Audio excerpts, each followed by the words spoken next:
একদিন আমাকে মনে পড়বে, কিন্তু সাহস করে ফোন দিতে পারবে না। লজ্জায় নিজেকে সংবরণ করবে। আমাদের এত গল্প আর এত স্মৃতি জমেছে যে তুমি অন্য কারো মাঝে আমার ছায়া দেখবে, কিন্তু সেখানে আর আমাকে পাবা না। একটা আক্ষেপ জন্ম নিবে তোমার ভিতরে। রাত গভীর হলে আমার ফেসবুক ওয়াল ঘুরতে মন চাইবে তোমার।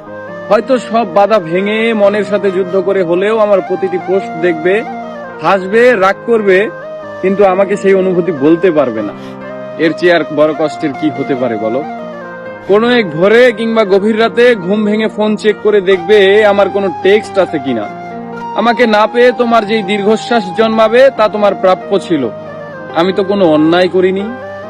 এখন যার সাথে আছো তাকে নিয়ে যতই সুখে থাকো, যতই ভালো থাকো, আমি জানি আমাকে তোমার মনে পড়বেই, কারণ আমি তোমাকে ঠকাইনি। তার সাথে কাটানো প্রতিটি সুখময় মুহূর্তে আমি থাকবো তোমার মস্তিষ্কের একটা কোণে। এর চেয়ে বড় শান্তির আর কি হতে পারে বলো?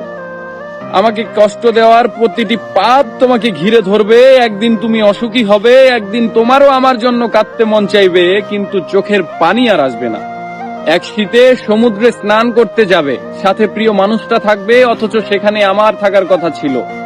এক জ্যোৎস্নার রাতে আকাশ দেখে তোমার চোখের কোণায় পানি জমবে। এত সুন্দর রূপালী জ্যোৎস্না আমাকে ছাড়া দেখবে, আর কষ্ট তোমাকে জাপটে ধরবে না। এটা হয় বলো?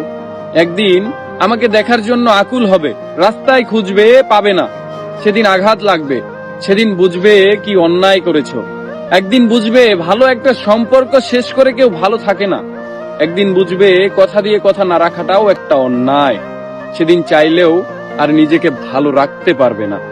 কিন্তু একদিন আসবে, সেই দিন আমি আর তোমার মাঝে সুখ খুঁজবো না।